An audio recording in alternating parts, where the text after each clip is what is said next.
So, apparently Billie Eilish got cancelled for growing up. Now that sounds a bit extreme when I say it. Like, people probably thinking, like, why is somebody getting cancelled for growing up? Well, and I'm just double checking my notes. I'm getting my deets correct, okay? In June 2021, Billie Eilish, who previously had shown herself to be kind of more tomboyish with her black and green hair and so on and so forth, revealed herself in a kind of old school pin-up, womanly grown type of appearance in Vogue UK's June 2021 issue, and people had an issue with that. And that's because people felt, well, I'm going to get into what people felt, but the reason why I'm so glad this came up, and shout out to you guys for always giving me ideas of what things I should be talking about, because so much of this stuff, when I look into it, when you guys suggest stuff, I'm like, this is so interesting. Like, when I was reading this article, so many things came to mind that I was just like, wow. Anyway, so thank you, and shout out to my subscribers. If you haven't subscribed yet, please do subscribe. Listen, so many of my videos I make because of suggestions of people who support my channel. So shout out to you guys. Thank you to all of you guys who support and send me your ideas. If you haven't hit that subscribe, you better hit that subscribe. If you haven't hit that subscribe, you better hit that subscribe if you're feeling the vibe and you want to join the tribe. Without further ado, let's get into it, because I think this is a very important thing for us to address. Because I personally really feel that it's harder for child stars in Hollywood than anybody else. It's harder for them. And I'm going to kind of use this as why. I'll start off my first point. And by the way, I'm going to be referring to the article written by Laura Snapes, which is obviously with Vogue, which was posted on the 2nd of May 2021. And the title of that article is "It's All About What Makes You Feel Good," which is a quote directly from Billie Eilish on new music, power dynamics, and her internet breaking transformation. So you guys, you can, thank you, as I said, it was one of you guys who actually sent me the link to this article and suggested this video idea. And so before I even get into some of the bits and bobs, little bits of information that stuck out to me, I first of all want to say that, you know, some of the comments that people were saying, from what I've been told around the time of this, is that, you know, Billie has changed. You know, people saying they don't like her anymore. There's so much, honestly, I have to say about this, but I'm going to try and like talk about things one by one. First of all, the Billie has changed thing. And I think this is something that a lot of Hollywood stars and Hollywood, I say Hollywood because I'm referring to the industry itself being weird, not like the childhood stars, by the way, just to make that clarification. But anyway, I feel like a lot of the time, these childhood stars struggle when they get to the point where they now are no longer a child. They now want to, as a lot of people would want to, graduate into roles or music or whatever their art form is, that is matching where they are in life, you know, physically, mentally, emotionally, you know, literally, as in they're now an adult, etc., etc. And unfortunately, the world makes it super hard for these people, and so does the industry. The industry tends to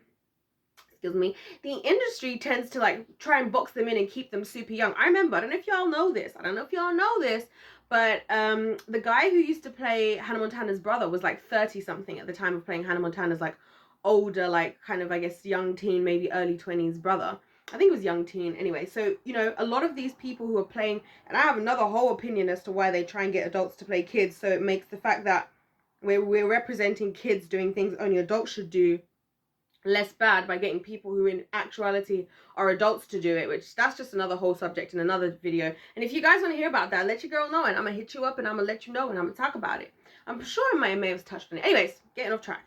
So there's the industry, but then there's also the fans, because, and this is where I have to really just, I have to like check us all here, and we all need to do a bit of a reality check and really think about who, like, how we look at the stars, the artists, you know, that we support, because we in society have this tendency to like feel very entitled when it comes to celebrities and stuff. Like, so for example, if you're a celebrity, I remember like with Rihanna, I'll give you guys a perfect example, right? So Rihanna, like, I remember when Rihanna like released that she was having a baby, and I was like, oh my gosh, I'm so happy for Rihanna, blah blah blah blah. That's just my thoughts, right? I didn't need to go around telling the whole world, but anyway. And I remember seeing so many people being like, we don't care if you're having a baby, when's the next album? It's like, wow, you guys are literally treating her the way the industry treats her. Like, she's just a product to give you what you want. Like, she's not a person. And I think this is what happens with a lot of these child stars, is people get so caught up in the fact that, like, I like this one thing about this person that this person does. You see the same thing happen to the YouTubers. How many times does a YouTuber be like, guys, I know a lot of you subscribe because I used to make this content, but like I'm not 15 and I'm not 15 and only doing this anymore. Now my life's completely different. Now I'm a mom, or now I'm, you know, I run a business, and so I want to show you guys content that's authentic to where I am, and they don't have people supporting them. And it's really frustrating because a lot of people, it frustrates me personally, because I think so many people are out there, the likes of Billie Eilish. She's very unique in the sense that she is not a Hollywood puppet, and that's something that I think shows the reason why we're even able, and this was actually mentioned in the article, you know, as you know, I think it was the lady who wrote the article who said this, that other pop stars were deprived of control over their identity in contrast to Billie. A lot of these other artists don't have control over the way they look. They're completely, we see this with Jessie Nelson, one of the big topics that we talk about on this channel. Check out my Jessie Nelson playlist. Shout out to the baddies if any of you guys are watching right now. But you know, and I talk about in there how, you know, how Jessie previously, and this happens with a lot of artists, depending on how people become famous, they end up being in a situation where the industry has groomed them and presented them in a certain type of way.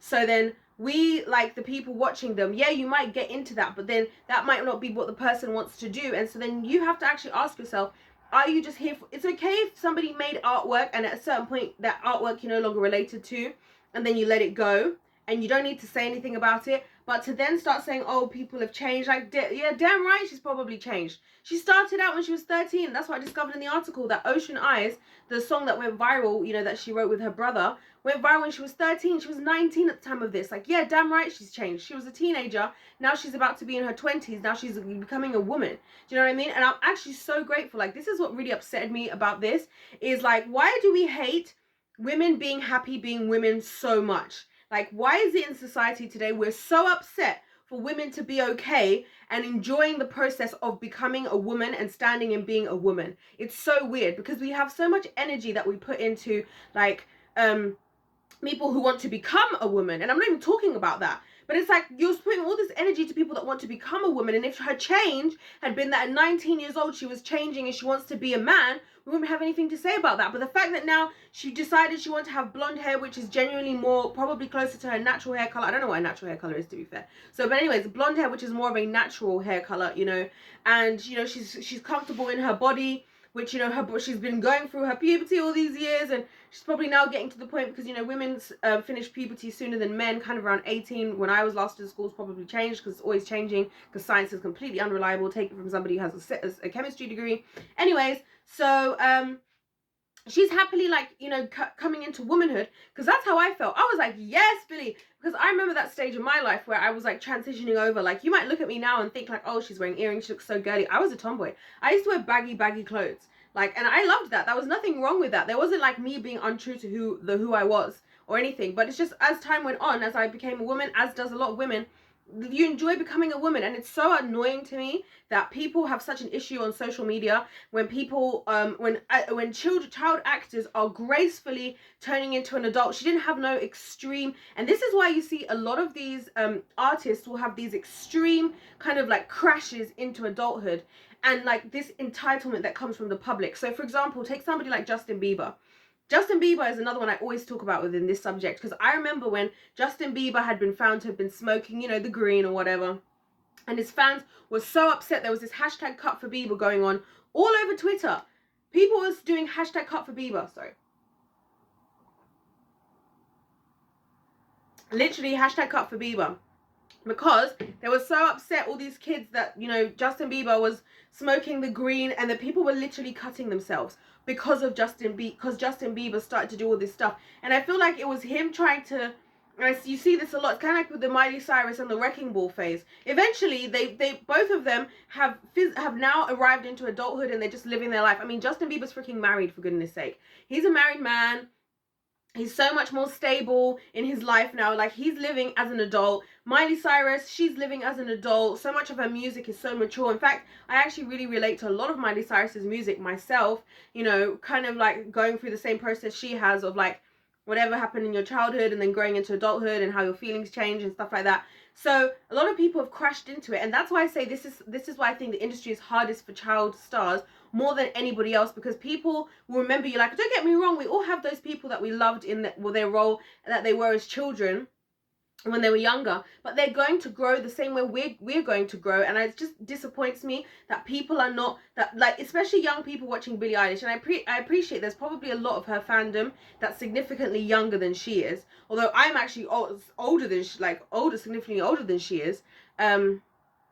But you know, you would hope that people could grow with you. And like I said, it goes back to what I said about the YouTubers and how it's sad that a lot of YouTubers, a lot of their subscribers or whoever's on their channel, they don't necessarily, the people they have over a span of 10 years is not necessarily people that have grown with them. In fact, one YouTuber who I've kind of grown with, I've been watching for like the least probably the past like 8 years or so, Shan Boodram. It was really interesting. She was talking about how and again, she started off single, doing whatever in her whatever. Now she's married woman, 2 children. She still makes very similar content, but her life has changed. Before, she didn't really have money. Now she's really successful.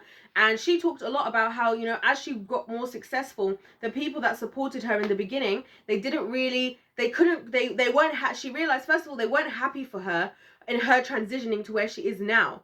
And so majority of the people that she now has are not people who've grown with her. So even someone like me is an anomaly in that case as far as her group, because people preferred her before. They weren't prepared to grow with her. And that's what I think is kind of sad for Billie in this sense, because again, she's fallen victim to that we do as the supporters, as the viewers, as the subscribers, as the followers, but also the industry that always wants to box you in. And I'm so grateful. And one thing I have to say, and I think this is literally the shield that protects Billie Eilish, is her family. The fact that, you know, even when it was in lockdown, she talked about in this article how she was writing a lot of some of her most a lot of her music, like more controversial type stuff. I mean, she's kind of controversial in the best way. And when I say controversial, she's not controversial. She just says what Hollywood doesn't want her to say. That's what all of us all of us people who are branded as controversial sometimes are just the people who say things that certain people or certain bigwigs in the world don't want to be said out loud, right? Let's be honest about it. But yeah, like even on lockdown, she said it was just her and her brother writing music. I mean, the fact that she even writes her music is actually way less common in Hollywood than you would think. We talked about this with Fifth Harmony, and I have a series on my channel as well talking about Fifth Harmony, although I haven't posted for that in a while. But you know, and I talked about how the reason Camila Cabello left Fifth Harmony is because she wanted to write her own music. And then what happened was the labels and all of that who wanted to brand her and control her identity and how she looked as a pop artist, despite the fact that she was also older, mind you, they didn't think she was going to make it, right, or whatever, and she went off to do her own songwriting. She writes Havana, which she wrote herself. That blows up, and then the whole label basically ditched the rest of the girls pretty much, and then wanted to now go into supporting Camila Cabello. You know why? Because it's about money. And so that's where someone like Billie Eilish differs, because she writes her own music.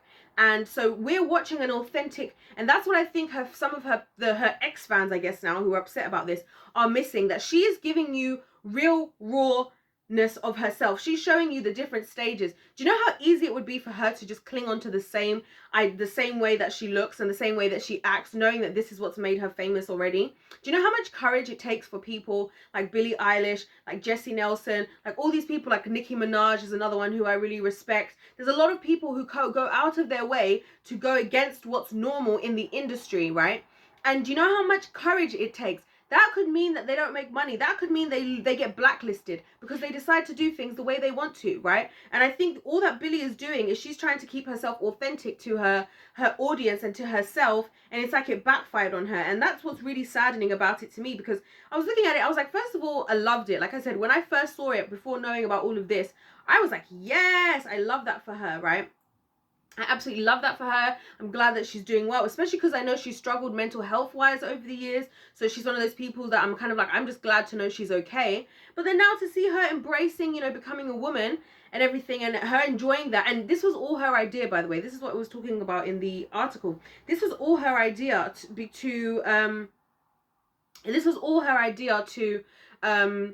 become like, to do this whole shoot the way she did it. She came up with this herself. And so again, just so lovely to see that that was something that she, you know, she wanted to do. And just to end on this video, because I'm going to do more videos about this article, because there's a lot of interesting things that I want to talk about and stuff that she said. But one other thing I want to talk about is that people, just the fact of people saying they don't like her anymore, because I have such an issue with that, right? I have an issue. It goes back to what I said in the beginning, and I guess this is what I was. This is a perfect place for me to land the plane, as they say, on this video. I think we really need to stop and think about when we say we support somebody and we're their fan. Think about what it actually means to be a fan of somebody, because a lot of people, you are not a fan, you're a consumer. In fact, you're treating them like a product the same way the industry does. As soon as they don't do what you like, you don't like them anymore. That is not you being a fan. That is you being a consumer of a product that you enjoy. That's a different thing. Call yourself a consumer, because if somebody growing up and wanting to hold themselves to that is a problem for you, that means you just liked them when they were giving you what you wanted. And that was that ugly attitude I saw with people with Rihanna, like, okay, we don't care that you have a baby, when's your next album? It's like, do you think if I was Rihanna, I'd be like, I am not writing music again. Like, if this is the attitude of my fans, if this is how you support me, I just became a mother, and this is so important to me, and this is a huge step in my life. I'm so happy to be going through this. I'm so happy to be at this place. I'm so happy that all the success I've had is going to mean I can help my child in this way. And all you have to say is, we don't care about the baby, when's your next album? Like what kind of attitude do we have? And this is where it's all well and good for us all to criticize the industry or to whatever, but I think with the attitude that we, the public, we the fans, consumers, followers, subscribers, have towards some of these influencers and celebrities is so ugly. The entitlement to criticize every single thing that they do. And this is why I say it's hardest for child actors, child stars, and why I think people who are in the entertainment and sports industries are the strongest people on earth, because most people who criticize these people to this extent could never handle this amount of criticism. People are struggling with the little amount of criticism you get online with trolls and people. Imagine having millions of subscribers, followers, whatever it is, right? And all of these people feeling so comfortable. They see your face, they see everything you're doing, you're sharing with them, and they have the audacity and the cheek, without even showing their face, to say everything and criticize everything about you. That is disgusting, and it is ugly. And we can talk about the unhealthy beauty standards, and we can talk about this, but even Billie, again, like, this is what I was really feeling for Billie as I was reading this, to be honest with you, because I was thinking, I mean, I'm going to talk about this in another video, how people were upset that she went from like not showing her body to now showing her body, and then people saying, oh, then they're commenting on her weight. So the flip, what? I thought we were body positivity. Isn't it funny? Like, I find that whenever it's the extremes of stuff, we can be understanding, right? So when it's Lizzo, right, who, yes, she's a big woman, she's not going to be upset that I said that, and we can all see it. Yeah, now we want to be body positivity. But when we know that women's weight fluctuates, all of our weight fluctuates, and so the flip, what? Anyways, she's healthy, she's thriving. That same understanding and lack of criticism that you don't have for Lizzo, you now want to put it onto Billie Eilish. Like, what the hell is that? Like, this is what I don't get about people. In the same way that now she's comfortable being a woman and she's comfortable in her womanhood, that's an issue. But when if somebody, now she's changed, now I don't like her anymore. If she'd come out the closet and said, oh, by the way, I'm going to be transgender now. And this is nothing against transgender people, and this is nothing against Lizzo. I'm just highlighting how hypocritical we are in society. And this is why I don't believe in any of these things that we say, these mental health days, body positivity, blah, blah, blah, blah, blah, blah. I don't believe in any of that, because we all just use it when we pick and choose. Selective activism. Y'all who've been on Queendom TV for long enough, you know this is one of our topics that we often end up speaking up about again, right? And I have some videos on it, so check it out. Selective activism, because in reality, and even if you want to take the selective activism part out of it, if you truly love and care about somebody, do you think it's actually helpful to be saying these types of comments online? Oh, I don't like her anymore. What? Because now she feels.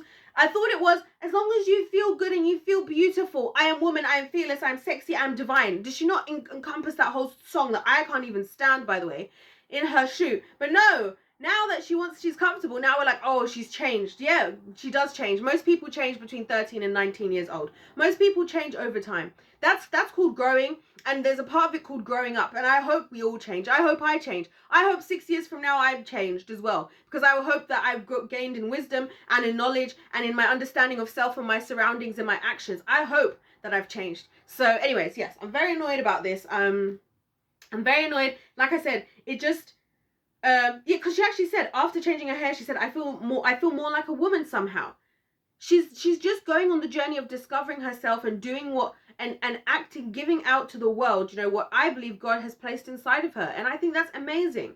you know. And so anyways, I'm going to leave it there. I'm going to talk about in this a couple of other videos, a few other little bit things that I want to talk about, because there's a couple of quotes of things she said that I really think is important for us to address. And I'm also going to be addressing this whole queer baiting situation that went on with Lost Cause, the music video, because I watched it and I have some probably controversial thoughts on that. So look out for that video. Thank you guys so much for watching. If you have watched this far through, don't forget to hit the subscribe button. And of course, let me know your thoughts in the comment section. I do have a Billie Eilish playlist with my previous videos on her as well. So check that playlist out. Other than that, guys, God bless every single one of you. And I'll see you in my next one. Goodbye.